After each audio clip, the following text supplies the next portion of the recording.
Hey coaches, welcome back to my YouTube channel. This week I've been talking about conflict players, and so I wanted to kind of go a little bit in depth today on what I define as a conflict player. I put this out on social media and had a lot of answers that I thought were really good. I went through a lot of different parts of, I think, what being a conflict player is. I would define a conflict player as anybody on the defense that they're giving multiple jobs to do, which really, if you break it down, would be any player on the defense on a given play. I wanted to kind of go through what I meant by that by just using one play to be an example. And there's multiple things we could do to go through, and a lot of great offensive minds smarter than me are able to do this, at every single level on every single play. And we're not there yet, but we are trying to figure out ways within our base system to create conflict. And so I went through a little bit on Sunday and on Monday and talked about specific players and things that we'll do off of them, and wanted to go through things that you could do as you develop your own system as far as a conflict player. If you haven't already, guys, I'd appreciate it if you subscribe to this channel or like this video. I've got a lot of big things in store I'm really excited about coming up. I'll be having a whole series on great Arkansas coaches and really highlighting the guys in our state that do such a great job. I didn't know a lot about it, not being from Arkansas, and I've been overly impressed with some of the great guys. So we'll be talking about that a little bit coming up in a couple of weeks. And then I've got another one that I'll be talking about guys that are putting out materials for the coaching community, and what their goals are and some ways they do this, because I know this is obviously a passion of mine and a passion of theirs. So a lot of things coming up on this channel. I'd love to make sure you're aware of them. So if you'll subscribe to this, it'll kind of help that happen. Let's go ahead quickly and get into what we're on for today. I'm going to talk real quickly about creating conflict players. And again, for me, you can make anyone, I really think if you do a good enough job, you can make anyone a conflict player. So we're going to just use buck sweep in this set. I think you could do this in any set. I think you could do this with almost any play. Most of the time, the easy definition of a conflict player is a defensive player who's responsible a lot of times for a run or a pass, or maybe he's responsible for, vertical or horizontal, kind of a zone defensive back is put in that. We try to do this in the run game, and a lot of people do this in the run game by making a guy who maybe is in charge of B gap. You expand that gap and you make him wrong by reading him. So that's a couple different ways you can create conflict defenders. So this is buck sweep.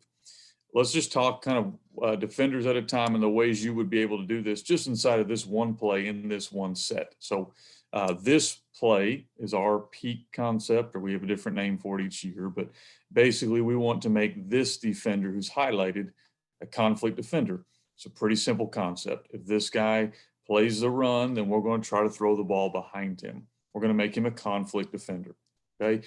If we wanted to take this highlight here and move it, I'm going to try to use my little laser pointer here and move it to this player and make him a conflict defender. One way we could do that is we could slide our wing back behind him, not block the 9 or kick the 9 and run a little bit tighter, and bring our wing back behind and run a play side kind of peak route. You can make him wrong that direction. If we wanted to do the same thing, kind of working over here at the outside linebacker, a lot of times, inside of our RPO, we may run an easy concept like bubble slant. And now we're going to make him the conflict defender. Are you going to run with a bubble, or are you going to, close off the slant? Okay, we could run a screen concept out here. Quarterback pulls the ball and runs at him. And now are you going to play the quarterback, or are you going to play the screen? So we're going to make him a conflict defender. Same thing you can do back here with this safety. If he wants to bite up on this slant, we can throw the post behind him. So we're going to make him a conflict defender. Or maybe the corner is going to chase the slant. Well, we'll come back and run some kind of scissors concept or crossing concept and read the corner. Is he going to chase? We'll throw it out here. So we can make any of these players inside of a run pass option a conflict player. I think you can do the same thing on the defensive line. Right here, if I want to make this end a conflict player, I'll send my tackle on to block this linebacker and we'll read him.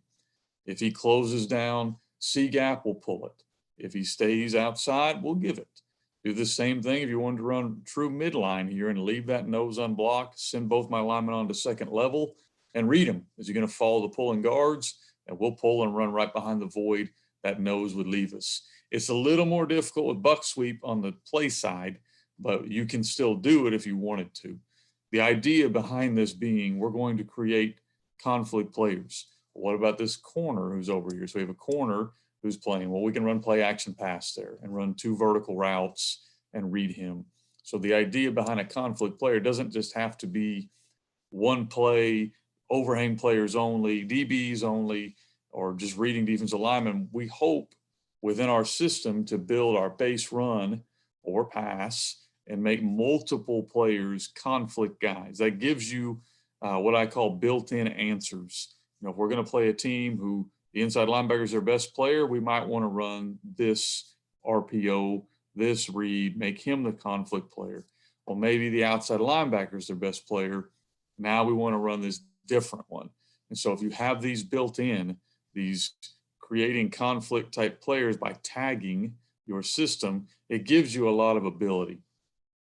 I go through a lot of this. If you want my system in my playbooks, which you can get on my website, you can also, I actually just wrote a book called Coaching Football Like a Basketball Coach, where I address how to use tags to make one play multiple plays. Of course, I've got materials all over the place, or you can just email me, fbcoachsimpson@gmail.com. Would love to talk ball, or you can ask a question down here in the comments. Appreciate you guys coming by. Be sure to tune in. You know, the next couple of weeks, we've got several things coming up, so please subscribe to the channel. Hopefully I'll put out content that'll be something that you can, that'll be valuable to you. I know if you don't like me, I've got some really smart guys coming on the channel later on that are going to provide great content for the coaching world. Also, don't forget headsets will be coming out here really, really quickly. I think it should release here this weekend. Issue number 2. If you haven't already got issue number 1, that's on my website, fbcoachsimpson.com/headsets. You can go download it. It's free, no cost. Second one's coming out. Really excited about that as well. Thank you guys for your time, and I'll see you again later.